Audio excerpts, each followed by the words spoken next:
We had a great day. We went in and we had all the bat suits. And Rob was there, and I was like going, this is pretty cool. And he tried on, the one that he put on, he claims it was Clooney's because Clooney is the only person who has a head as big as his. I thought it was Kilmer's. I can only tell you it had nipples.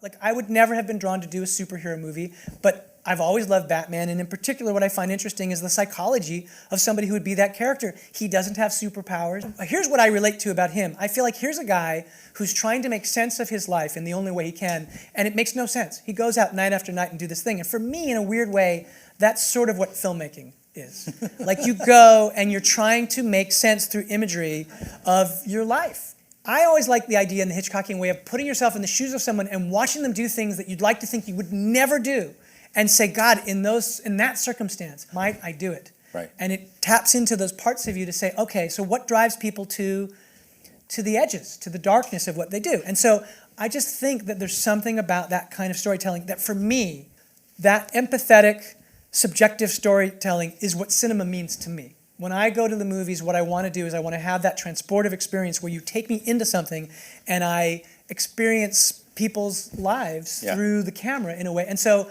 I'm just incredibly drawn to that kind of thing. So and also it's a way to explore my anxieties. Like, there's nothing, honestly, when I wrote this, there was nothing scarier to me than the idea that I might be in my car. I had read about a serial killer who hid in people's cars. That's the other thing that I do when I did the Riddler and all that kind of stuff. I do a lot of research. So I was I was reading about serial killers because I thought, well, that's essentially what this guy must be. And I read about a guy. Oh my God, so scary.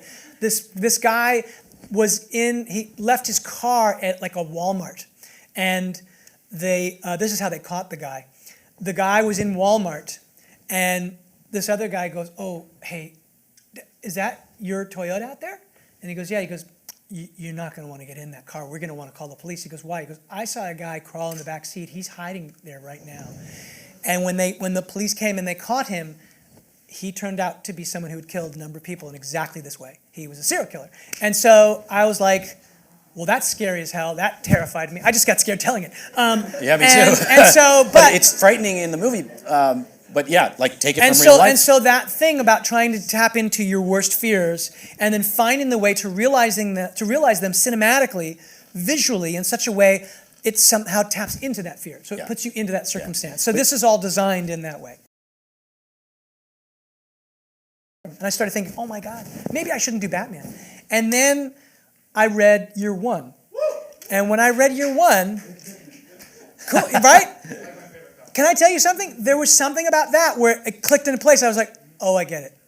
And there was something from that point forward, it opened up everything. And then when I read other comics after that, it was something about that thing. First of all, what's so great and why it all comes back to Scorsese for me, this comic, there's a commemorative edition that has Miller's notes to Mazzucchelli talking about how to draw the frames. And he talks, there's a shot, and it's weird because I had this intuitive thing in reading it before I read the commemorative edition, where he's walking in the East End and he's got this kind of sort of, military bomber jacket on. You probably have the image. Okay, so that image. Now, do you know what he wrote to Mazzucchelli in his notes, Frank Miller? You tell them I do. So he wrote, in this frame, Bruce looks like he's just won the Travis Bickle look-alike contest.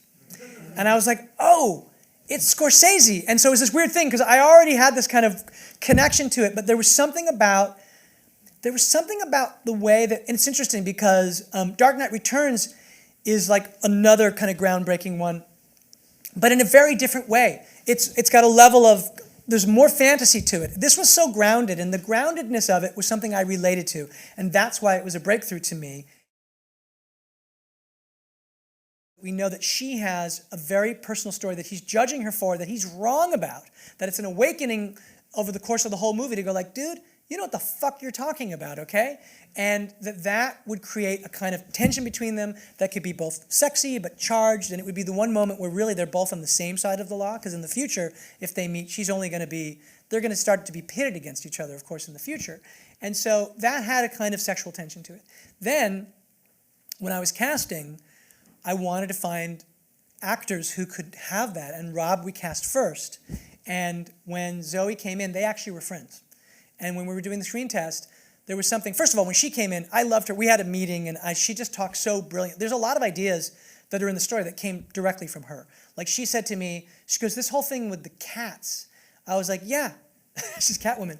And she said, she goes, I think it's about strays. I said, oh, that's really right. She's collecting strays. And she said, can we put that in the script? And I said, for sure.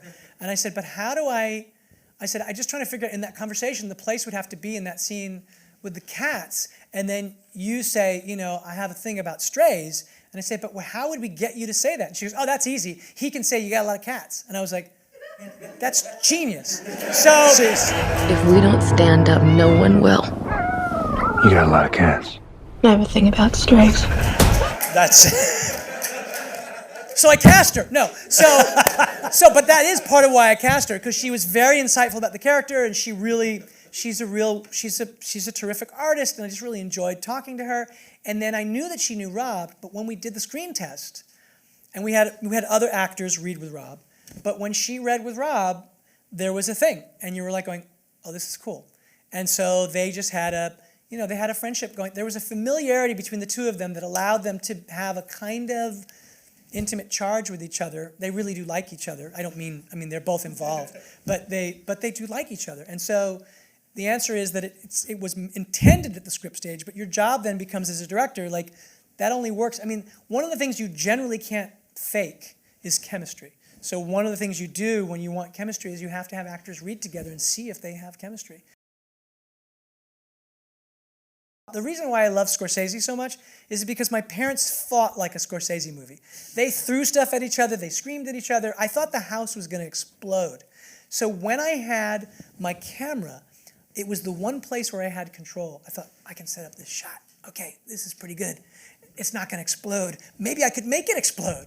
And then you were in control of it. And there was something about I think it's why I wanted to be a director, because I felt so out of control in my family.